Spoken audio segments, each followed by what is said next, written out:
Halo teman-teman, ketemu lagi di channel saya. Kali ini di channel saya ingin bercerita. Hari ini hari Minggu. Saya hari ini pergi ke pasar Teluk Batang. Dari tempat kediaman saya itu kurang lebih 15 km. Saya pergi ke sana. Saya mampir ke gereja sebentar. Setelah itu saya pulang. Saya pergi ke pasarnya, saya pengen belanja karena sudah hampir 1 bulan saya tidak pergi Teluk Batang. Jadi saya pengen beli beberapa toples dan saya pengen lihat pasar Ramadan tahun ini. Jadi saya pergi, teman-teman. Setelah di perjalanan saya ketemu seseorang, orang itu orang yang saya kenal. Dia bukan orang istimewa, tapi dari dia saya belajar hidup hari ini.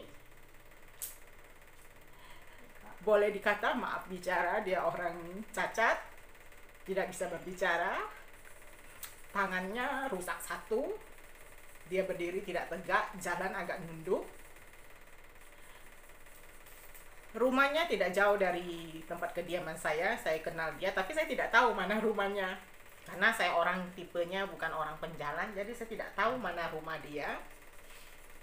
Saya ketemu dia, terus biasa kalau saya ketemu dia saya belikan minum. Tapi hari ini saya lupa kalau hari ini tuh puasa. Saya bilang mau minum, dia bilang tidak.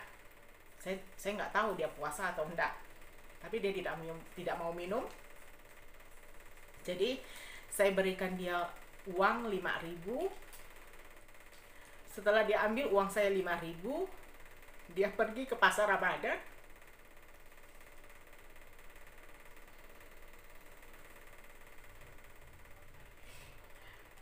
Dan di situ dia beli sayur 1 bungkus, dia mau bawa pulang.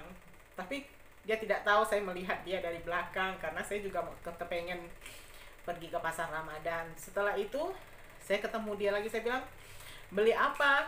Dia bilang, karena dia ada gangguan pembicaraan juga, dia tunjukkan ke saya dia beli sayur 1 kantong dengan harga 5.000. Oke, saya bilang, "Saya belikan kue lagi ya," saya bilang. Dia bilang, "Sudah, tidak mau lagi." Dia pakai bahasa isyarat. Saya bilang, "Nggak apa, hari ini saya belikan kue." Terus saya paksa dia jadi mau. Dia mampir juga di toko yang saya mampir. Saya bilang, "Mari masuk." Dia tidak berani masuk tadinya. Saya bilang, "Mari masuk, ikuti saya." Saya sudah cuci tangan. Jadi saya pilihkan kuenya. Di situ tunjuk ya, yang mana mau, ambil aja. Saya bilang, "Saya kasih, saya belikan," saya bilang. Terus dia tunjuk kue yang dia mau seharga 5.000. Saya bilang, "Ambil lagi." Dia bilang pakai isyarat tidak mau lagi. Saya bilang, "Tidak apa, hari ini boleh saya kasih sampai 20.000, boleh ambil sampai 20.000." Saya bilang. Dia bilang, tidak mau." Dia bilang tidak mau, teman-teman. Dia bilang tidak mau. Tapi saya paksa saya bilang, "Boleh, ambil sampai 20.000." Saya bilang, "Ambil kue 15.000, terus ambil lauk 1 lagi." Jadi lauknya jadi ada 2. Jadi setelah saya paksa, dia ambil. Jadi lewat cerita ini teman-teman, saya punya pelajaran hidup dari dia. Sudah jelas saya mau memberikan dia dengan jumlah 20.000. Dia orang yang mengalami istimewa dari Tuhan, gangguan bicara, tidak bisa bicara, tangannya mengalami kerusakan, bahkan berdiri tidak begitu tegak. Dia menolaknya, padahal itu sudah saya bilang, dia mencukupkan dirinya dengan apa yang ada padanya. Dia bilang, "Sudah cukup, 3 bungkus ini sudah cukup." Saya bilang, "Nggak apa, cukupkan sampai 20.000." Saya bilang, "Ambil lagi lauk 1." Baru dia ambil. Dari dia saya belajar hidup. Dia punya kekurangan di anggota tubuhnya, tetapi dia mau belajar mensyukuri apa yang kita berikan dengan rasa cukup. Dia mau mengambil apa yang menjadi hak dia. Dia tidak memandang dengan ketamakan.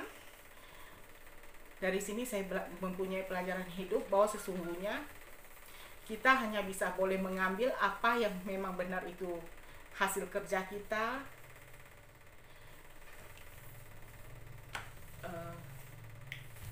menguntung barang tuh sesuai dengan kerja kita, karena saya seorang pedagang, teman-teman. Jadi dari situ saya belajar mensyukuri rasa cukup. Jangan mengambil barang yang bukan menjadi hak milik kita, itu tidak baik. Dari dia saya belajar hidup. Kali ini saya belajar hidup, dan saya bersyukur sekali lewat perjalanan saya hari ini. Secara manusia saya takut. Saya pergi tadi, saya pakai masker karena ini ada virus yang sedang merajalela. Semua juga tahu, teman-teman juga tahu, saya takut. Secara manusia saya takut.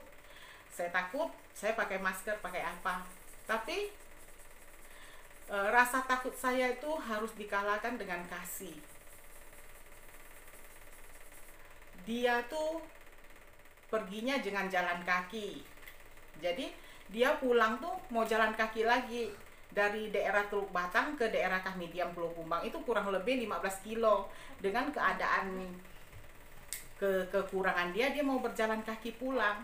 Di sini rasa takut saya harus kalahkan dengan kasih yang ada pada saya, yang ada pada saya. Jadi saya membonceng dia pulang. Saya bonceng dia pulang. Mungkin sebagian orang yang tidak tahu bisa mengatakan saya ini terlalu menantang, karena kita tuh diberi perintah untuk jaga jarak, apalagi orang tidak, yaitu orang yang kita tidak kenal atau orang yang bepergian. Tapi saya harus mengalahkan rasa takut saya itu dengan kasih yang ada pada saya. Saya bonceng dia pulang, saya bawa dia pulang, dia naik di sepeda motor saya. Setelah itu saya mampir di tempat adik saya tidak masuk dalam rumah lagi, saya cuma ambil barang saya langsung singgah ambil barang saya pulang. Saya tidak kasih dia turun karena susah sekali dia nanti mau naik di motor saya, karena motor saya cukup besar, jadi tinggi, dia susah sekali mau naiknya. Jadi saya tidak berikan dia turun lagi. Adik saya cuma antar barang belanjaan saya titip, saya langsung kami bawa pulang. Setelah bawa pulang, saya tahu dia dari dermaga Teluk Batang, jadi dia banyak ketemu orang, banyak mungkin dia ada juga angkat. Dia orangnya tipe orang yang tidak meminta-minta.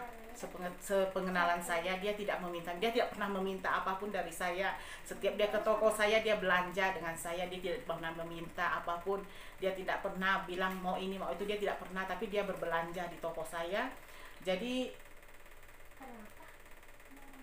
kita belajar hidup itu dengan siapa aja, dengan keadaan apa yang kita temukan, itu bisa menjadi pelajaran hidup asal kita memandang hidup ini dengan pandangan positif. Jadi saya bawa dia pulang, saya bonceng dia. Seumur saya berada di daerah ini hampir kurang lebih 15 tahun, barulah hari ini saya tahu rumah dia, dan barulah saya tahu rumah dia. Saya cukup mengenal dia, dari dulu saya sudah kenal dia, saya sudah tahu dia pun sudah mengenal saya dan tahu saya. Tapi baru hari ini saya tahu rumah dia, karena hari ini saya bonceng dia dari Teluk Batang sampai ke rumahnya. Biasanya kalau arah yang tempat lain tuh saya bonceng dia tuh sampai tujuan saya turun. Saya tidak mengantar dia sampai ke tujuan rumah dia, saya tidak mengantar dia sampai ke rumahnya.